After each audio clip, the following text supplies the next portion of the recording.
আসসালামু হ্যালো আলাইকুম। বন্ধুরা, আপনার ভাইয়া রাত্রে বমি করছে, অনেকগুলো ওষুধ খাওয়া হয়েছে, পেটে গ্যাস হয়ে গেছে। এখানে পা অপারেশন করে অনেকগুলো ওষুধ খাওয়া হয়েছে।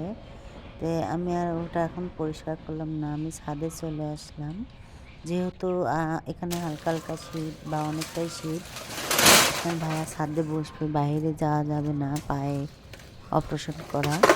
সেজন্য আমি ছাদটা একটু নোংরা হয়েছিল, ছাদটা পরিষ্কার করে নিচ্ছি। আর এখানে আমাদের ব্রয়লারের ঘুড়ি রাখা হয়েছে, সেইগুলো আমি তুলে নিচ্ছি। ব্রয়লারগুলো গুঁড়িটা লাইনে না দিলে ব্রয়লারটা দেওয়া যায় না, ব্রয়লারের গুঁড়িটা পাল্টানো লাগে। তো এখানে অনেকগুলো সাইডে গাছের পাতা পত্তি পড়ছিল, সেগুলো আমি পরিষ্কার করে নিচ্ছি। আর একা হাতে আমার অনেকটাই জুলুম হয়ে যায়। এখানে হাঁস মুরগি রান্না বাড়া, ঘর বাড়ি পরিষ্কার করা, ছাদ পরিষ্কার করা, ছোটোবেলা কোনো কাজই আমি ভালোভাবে করতে পারছি না। তো এখানে আমার ছাদটা পরিষ্কার করা হয়ে গেছে, যেহেতু আপনার ভাই এখানে বসবে। আর এখানে বমি করছিল, ওটা আমি পরিষ্কার করে ঘরটা মুছে নিচ্ছি। মশারিটা খুলে আমি ভিজায় নেব। আর আগেই আপনার ভাইয়া যেহেতু ঘুমাইসে আছে, আমি আগেই ডাকলাম না, সে আগে আমি মুরগিগুলো ছেড়ে নেব।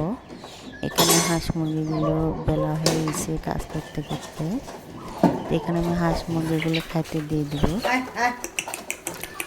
আর দেখেন এখানে আমি লাইট দিয়ে দিছি, এখানে যেহেতু ঠান্ডা, মুরগিগুলো অসুখ ধরে যাবে। তা আমার ছোট জায়গার মধ্যে দেখেন অনেকগুলো মুরগি হাঁস আমি পালতে পারি। তো এখানে আমি মুরগিগুলো খাইতে দিয়ে দিচ্ছি।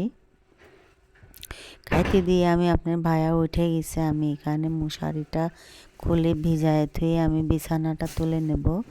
আর যেহেতু পাও কাটা অপারেশন করা, আর নোংরা জিনিস ব্যবহার করা যাবে না, তাই আমি বিছানাটা তুলে পরিষ্কার করে ভালো নতুন একটা বিছানা পেরে দিলাম।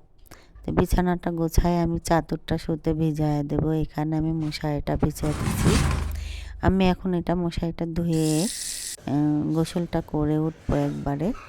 গোসলটা করে আমি মশারিটা লেড়ে দিচ্ছি, যেহেতু রাত্রে আবার টাঙানো লাগবে। তো এখানে কিছুটা কাপড় চাপড় ছিল, আমি ধুয়ে নিলাম।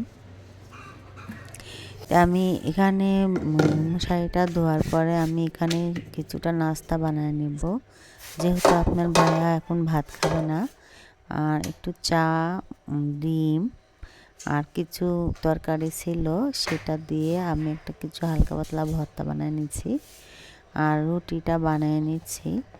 এখানে যেহেতু রুটি খাবে, আর এখানে আমার রুটিটা দেখেন বানানো করা হয়েছে। আর আপনাদের কাছে একটাই অনুরোধ, আপনারা বেশি বেশি করে লাইক করুন, সাবস্ক্রাইব করুন, সাবস্ক্রাইব করতে ভুলবেন না। আর আপনার ভাইয়ার জন্য আপনারা দোয়া করবেন যেন তাড়াতাড়ি পাউটা শুকায় যায়। আর এখানে একটা ছোট্ট একটা রুটি বানাবো আলিফের জন্য, যেহেতু রুটি বানানো শেষ। আর রুটিটা দেখেন ভালোই ফুলকো ফুলকো ফুলে উঠছে। আপনারা বেশি বেশি করে আমার ভিডিওটা ফলো দিবেন, আর বেশি বেশি করে দেখবেন। আপনারা না দেখলে দেখবে কে? তো এইটুকুই আপনাদের কাছে ভিডিও ছিল, আপনারা দয়া করে আমার ভিডিওটা দেখবেন। আল্লাহ হাফেজ।